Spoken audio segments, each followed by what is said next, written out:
직장에서 일을 하는 직장인들 예를 한번 들어볼까요? 그 일이 자기가 너무 좋아하는 일일 수 있어요. 그래서 즐겁게 일을 하는 부분도 있을 것이고. 하지만 그것만 있겠습니까? 예. 월급이 나오니까 꼭 참고 하겠죠. 예. 그게 부분적으로 내재 동기, 부분적으로 외재 동기가 같이 있는 거죠. 외재 동기가 너무 크다. 그러면 이제 그 직장에서 버티는 중이고 곧 그만둘 수 있는 여지를 갖고 있는 거라고 보시면 돼요. 아이들 학습도 마찬가지로 두 가지가 다 있다. 좋은 성적에 대한 기대, 부모님이 나한테 선물을 사주실 거야 라는 기대, 그리고 내가 공부를 열심히 해서 뭔가를 알게 됐을 때의 기쁨, 뭐 그런 게 같이 가면서 이제 아이들을 이렇게 끌어올리는 거거든요. 내재 동기 장점을 조금 더 정리를 해볼까요? 내재 동기가 많으면 언제 어디서나 배움의 욕구를 갖고 탐구할 수 있는 그런 이제 힘이 생기는 거죠. 예, 그래서 이런 이제 내재 동기를 가진 아이들은 더 도전적인 과제를 선호해요. 예, 쉬운 거 재미없어해요. 그다음에 더 주의 집중하고 더 깊이 이해하고 그래서 개념 학습 같은 거를 더 철저하게 잘 할 수 있어요. 그러다 보니까 창의성 발현 가능성을 높여주죠. 그러니까 어떤 사람이 어느 분야에서 창의적인 뭔가를 만들어냈다 하는 거는 내재 동기가 있었다는 거예요.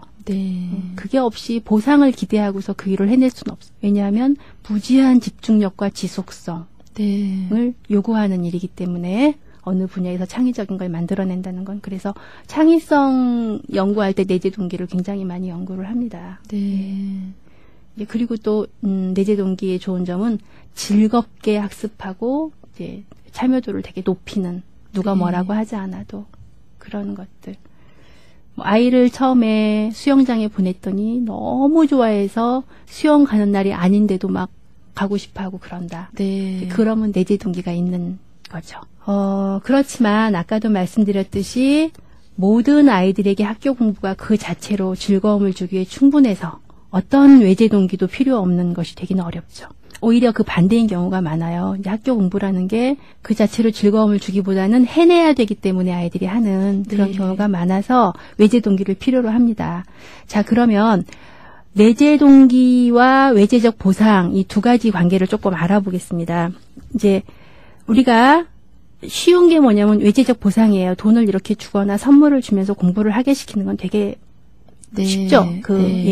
하기가 쉬워요. 부모님들이 그런 일을. 그런데 그게 되게 위험해요. 왜냐하면 외재 동기가 강해지면 그만큼 내재 동기가 약해집니다. 그래서 내재 동기와 외재 동기는 상호 경쟁적이다 그런 말을 써요. 잘 들어보셔야 돼요. 제가 예를 하나 들어드릴게요.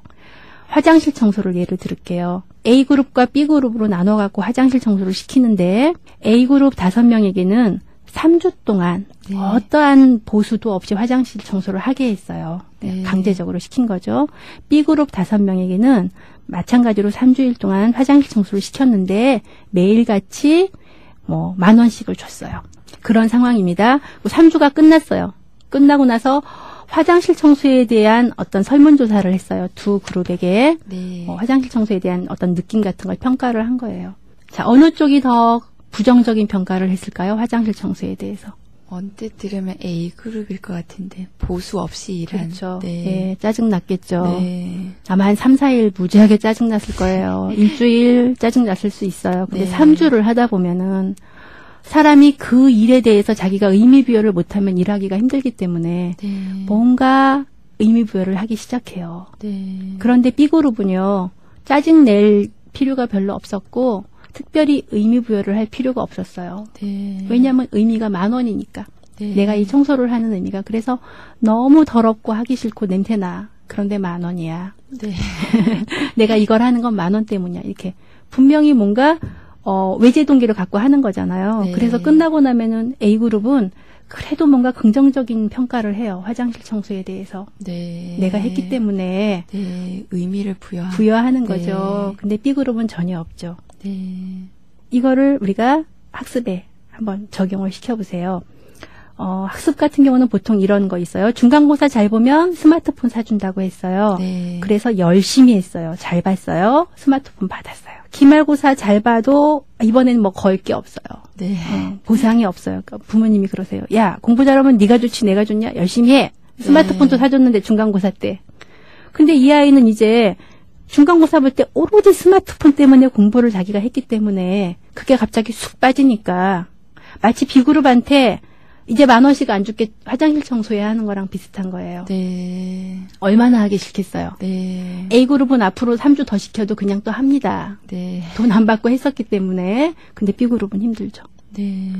그래서 이제 훨씬 공부를 하기가 힘들어지는 거예요. 외제적 보상의 행위의 이유를 귀인시킨다. 좀 어려운 말로 이렇게 표현할 수 있는데 중간고사를 열심히 한 이유는 스마트폰 때문이었고 화장실 청소를 열심히 한 이유는 10,000원 때문이었다. 네. 그게 아니면 내가 왜 공부를 해? 그게 아니면 내가 왜 화장실 청소를 해? 이제 이런 생각이 드는 거예요. 네. 우리가 이걸 이제 전문적인 용어로 절감 원리라고 하는데 네. 자, 뭔가 큰 보상이 있으면 마치 그것 때문에 행동을 한 것과 같은 생각을 하게 돼요. 그래서 외제적 보상이 딱 있으면 내재적 이유를 찾으려고 하지 않아요. 내적 동기를 자기가 가지려고 하지 않는 거예요. 네. 왜냐하면 외제적 보상이 훨씬 더 명확하기 때문에. 스마트폰이 훨씬 명확해요. 내가 과학을 공부해서 새로운 걸 알게 돼서 즐겁다라는 것보다는 네. 스마트폰을 내가 받을 수 있어서 과학을 공부한다가 더 명확하기 때문에 그 내재적 이유를 자기가 굳이 생각하려고 하지 않으니까 내적 동기가 없어지는 거죠. 그래서 이렇게 외제적 보상은 그 자체로 통제감을 생성하죠. 네. 예, 그렇기 때문에 자기 결정을 방해해요. 네. 예, 무슨 말인지 아시겠죠? 네. 그래서 내재 동기를 훼손시켜요. 네. 예, 조심하셔야 돼요. 조심해서 사용하셔야 돼요. 네. 예, 뭔가 보상을 주시는 거는. 네. 그래서 아주 적은 보상을 주셔야 되고, 네. 그걸 뺐을 때 부작용이 적게. 네. 화장실 청소에도 10,000원을 안 주고 매일매일 1,000원을 줬다. 네. 그러면 조금 덜 위험해요. 네. 1,000원을 나중에 안 줘도, 그죠? 네. 그까짓 거 1,000원. 그렇죠? 그러니까 그렇게 해서 조금 보상을 아주 적게 주면서 아주 민감하게 그걸 조절할 수 있어야 된다. 네. 그래서 제가 이거를 꼭 말씀드리고 싶었어요. 그 위험하다는 거. 자, 마지막으로 이제 내재 동기를 훼손시키는 교실이라는 제가 제목을 한번 달아봤는데 아이들이 이렇게 내재 동기를 갖고 있으면 참 좋겠어요. 공부할 때. 그런데 그게 잘 안 되니까 이제 우리가 뭔가 아이들을 이제 막 공부를 앞으로 끌어당기려고 여러 가지 뭐 수업 방식이라든지 뭐 교육과정이라든지 이런 것들을 막 만드는데, 제가 이제 학원 교육을 한번 말씀을 드려보려고 해요. 이제 우리가 학원에서 수업하는 게 굉장히 어려운 수업들을 아이들이 듣더라고요, 학원에서. 네. 과도한 선행을 하게 되면 네. 아이들이 되게 어려워지잖아요, 내용이. 자, 그렇게 어려운 걸 막 시킨다. 그럼 부모님들은 어떻게 생각하시냐면, 그래, 다 못 알아들어도 되니까 그중에 조금이라도 네가 알아듣고 오겠지, 학원에 가면. 네. 이렇게 말씀하시는데요. 아이들은 그 교실 속에서 어려운 수업을 막 들으면서 이해 못하면서 무능감을 갖게 되는 거예요. 네. 사람들은, 어떤 것들이 있냐면은 유능해지고 싶어 하고, 자기 스스로를 자기가 통제하고 싶어 하고, 그리고 새로운 걸 배우고 싶어 하고, 요 세 가지 요인 때문에 내재 동기가 생기는 거거든요. 네. 예, 그런데 학원에서 이렇게 어려운 걸 막 시키면 유능감의 반대인 무능감을 갖게 되고요. 네. 그 다음에 이제 과제가 되게 많이 주어지더라고요, 학원에서. 네. 예, 선생님이 막 숙제를 많이 내주세요. 네. 그러면 이제 아이들은 자기가 할 수 있는 만큼의 숙제가 아니기 때문에 통제감을 잃게 돼요. 자기 통제감. 네. 내가 요만큼 오늘 몇 시간 공부해서 요렇게 하면 요걸 다 할 수 있겠구나. 그러면 내가 이런 것들이 충분히 연습이 돼서 내 실력이 되겠네. 이런 게 통제감인데 너무 일방적으로 막 폭력적으로 숙제가 많아지면 통제감 잃어요. 그래서 네. 친구가 대신 문제를 좀 풀어주기도 하고 일단 그 양을 채워가야 되니까. 네. 자, 무능감과 통제감 상실. 그 다음에는 선행학습을 많이 하고서 학교에 갔어요. 그랬더니 수업 시간에 너무 재미없어요. 네. 다 한 번씩 들었던 얘기야. 네. 제대로는 모르지만 내가. 네. 그래서 새로움이 없어요. 제가 아까 말씀드린 세 가지잖아요.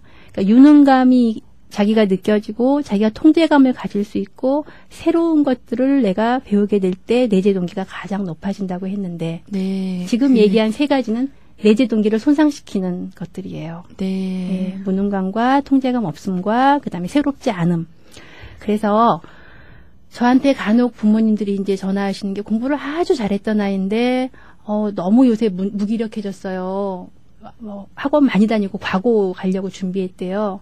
그러면서 어떻게 해야 되나 했을 때 제가 느끼는 느낌이 얘가 이 세 가지 때문에 내재 동기를 완전히 잃어서 이제 더 이상 못하겠는 지경까지 왔구나. 네. 그런 생각이 들었어요. 그래서 내재 동기가 없는 아이들은 자칫 무기력해지기가 쉬워요. 네. 예, 적절한 내재 동기와 적절한 외재 동기가 같이 가져야 아이들 학습을 건강하게 끌고 갈 수 있거든요. 그래서 이 말씀까지 제가 꼭 드리고 싶었습니다. 그래서 오늘은 이렇게 해서 2주에 걸친 학습 동기에 관한 여러 가지 이론 소개를 마무리하겠습니다. 네, 감사합니다. 학습 동기에 관한 이론들로 더 깊이 있게 아이들을 이해할 수 있는 시간이 되었던 것 같습니다. 함께 해주신 여러분들 감사드리고요. 다음 이 시간에 나는 부모다 마지막 시간 기대해 주시기 바랍니다. 감사합니다.